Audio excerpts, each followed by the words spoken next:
Today we are working on our April birthstone, which is the diamond.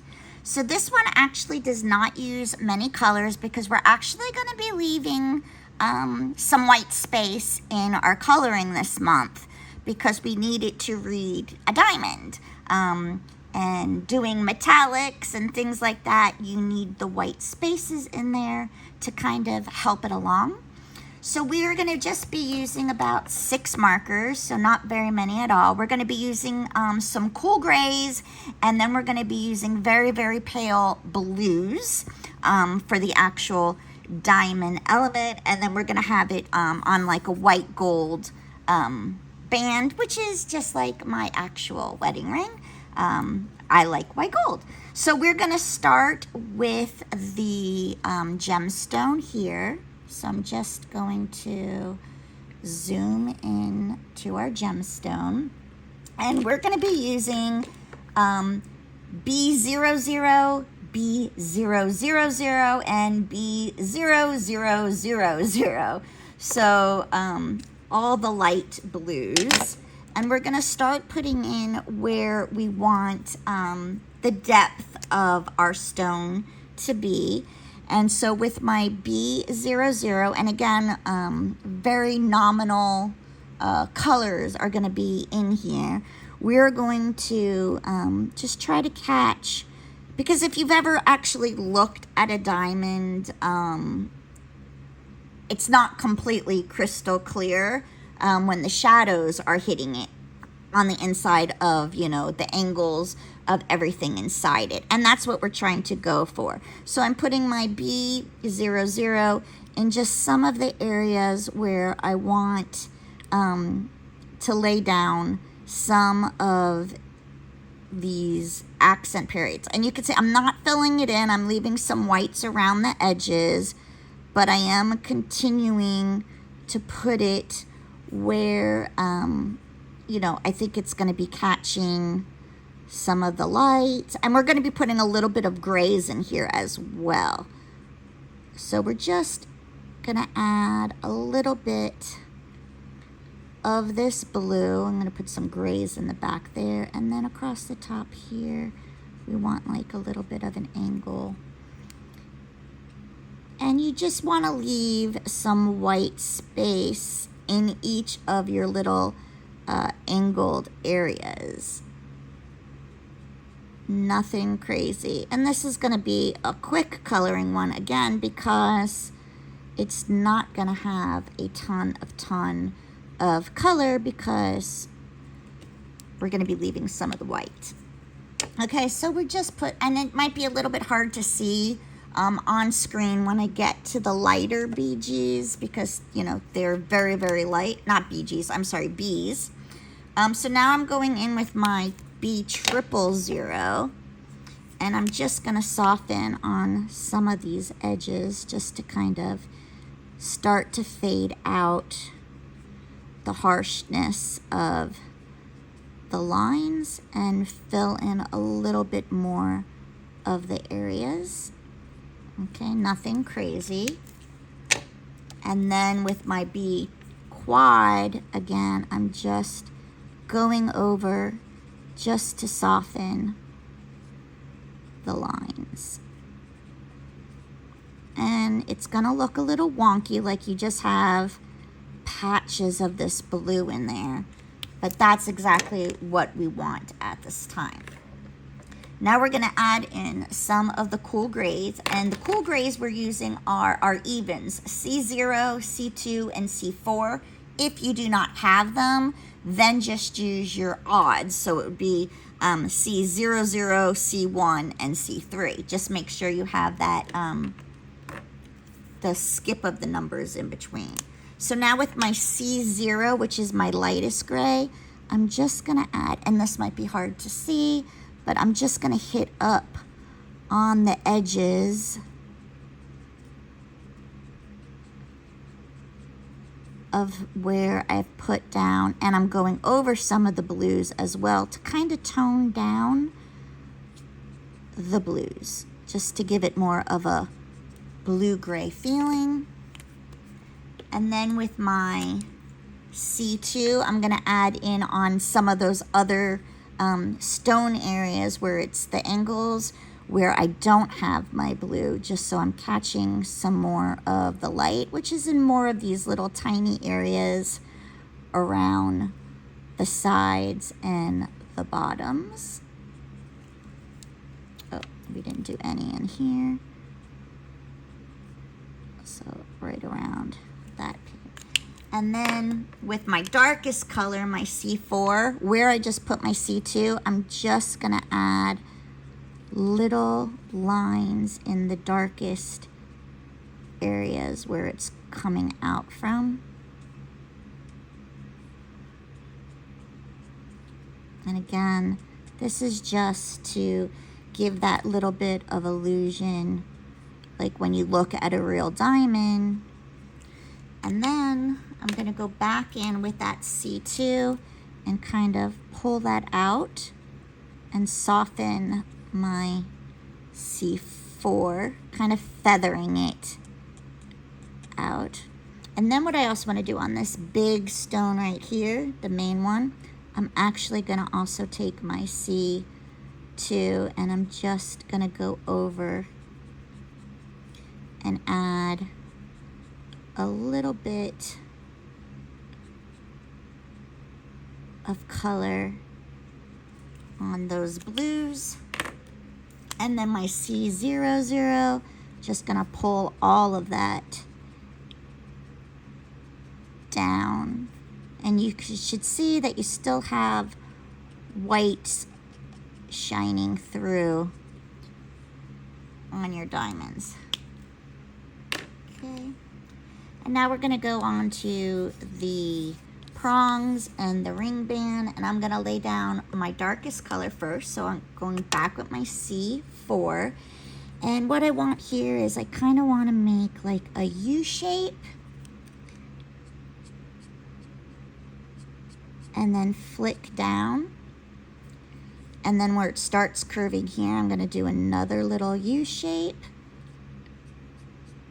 and flick down here. Where I'm just catching the light.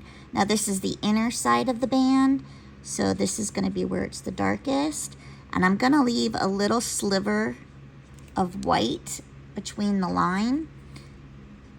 But here, instead of making a U shape, I'm going to make sure that it's angled completely off.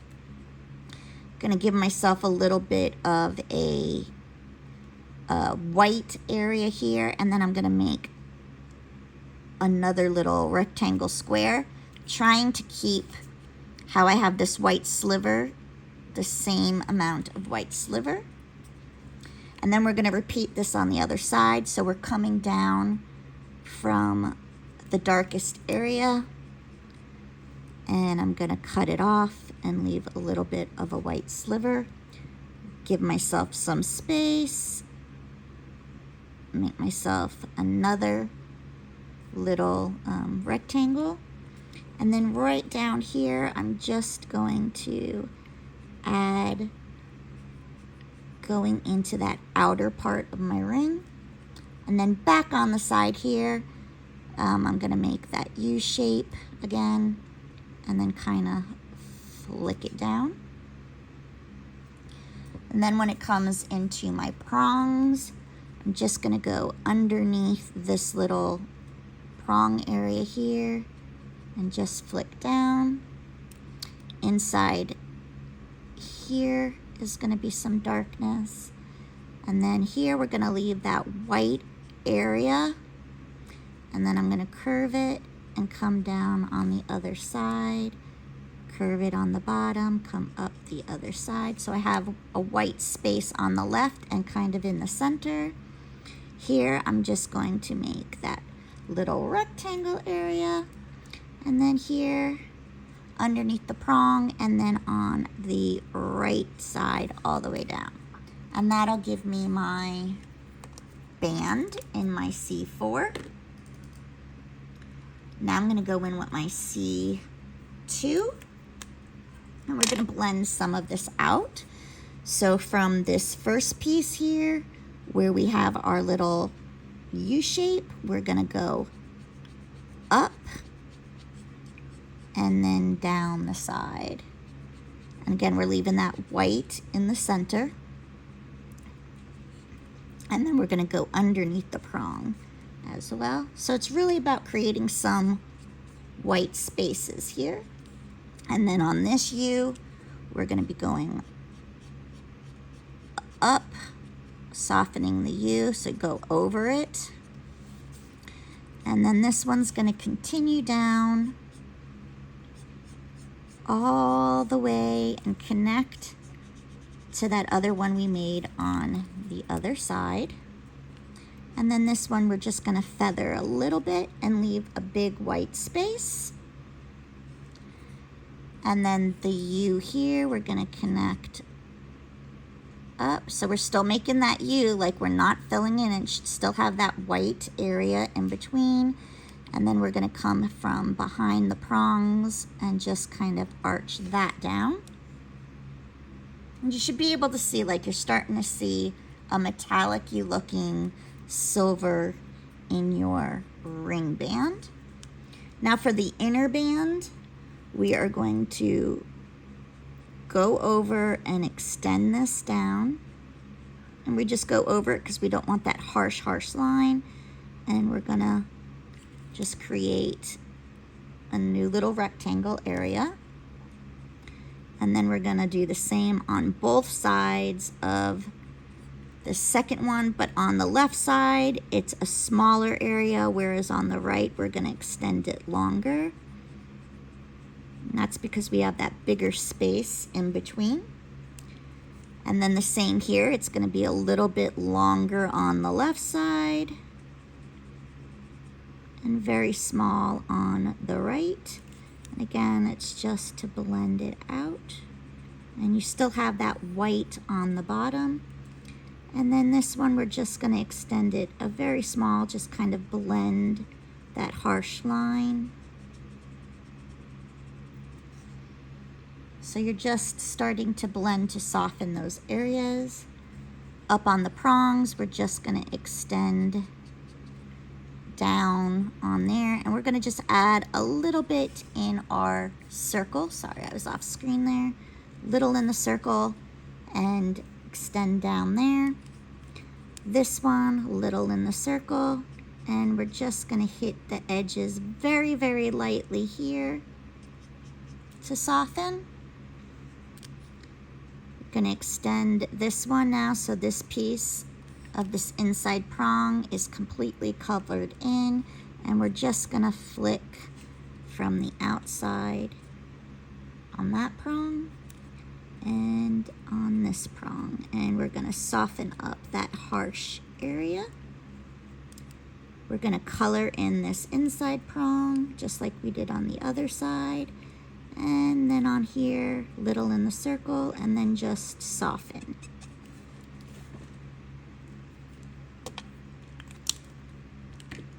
And then we're gonna move on to our C0, and this is just gonna soften all of those edges.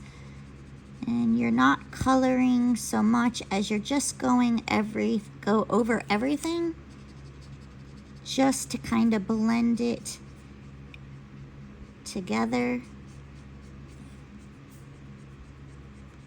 So it's kind of like almost fading into nothing. So this is a light color, almost like your colorless blender would be, just has a little bit of a tone to it. But we're just trying to blend it so it's smoother. So I'm not coloring in the areas, I'm just extending the areas so that they fade out. So all I did was just go over the edges, and it's the same thing here. Not really coloring, I'm just going over all the edges to soften it. And then finally what we're gonna do is we're gonna take our B quadruple, which is our lightest blue. We're just gonna add a little bit of tint into our ring here. So on this edge here, I'm just gonna add a little bit of blue, and I'm gonna go into the gray and extend. It's just gonna give it a little bit of a tone, a little bit where we had that darkest rectangle, I'm just gonna flick out from there and give it a little bit of a blue tone. Same thing with this one. And it just helps with giving that illusion that it's a metal. We're just randomly adding it in very, very nominal areas. Just adding a little bit of these blue tones. And then we'll add some in the base here.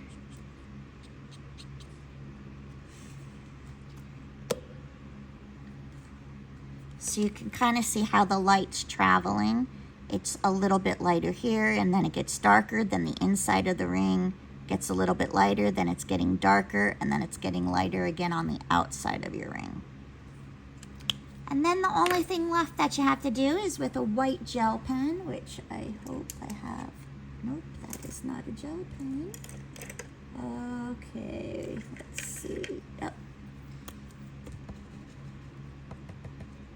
With your white gel pen, you're just gonna add a little bit of some accent marks. So I'm just gonna go in where the whites would be. And then I can even, well, this doesn't show up so well, but you can add your little stars to where you want it to be. You know, for that little shimmery type thing. It's hard because your colors are actually very light. If you have like a Posca pen, it might actually, let's see if the Posca pen is gonna do it any better. No, not really. Okay, so you don't have to do that. So here is your diamond ring for April. Like I said, it was a quick and easy one because we used very, very minimal colors. And we left a lot of the white space. So this is, when you're coloring for white, you don't want to actually color white. You just want to kind of have accents of it. But by adding the blue to the white gold, it just makes it read more of a metal-y type color. And that is all for today. Like I said, quick and easy. Thank you for joining me for April's diamond, and we will see you, let's see, May is emerald, my favorite, because I love the color green. So enjoy. Again, this is a free monthly class to the end of the year. The digital stamp for this is also free. I will link it in the description below, and go ahead and show me what you end up making. Have a good one. Bye.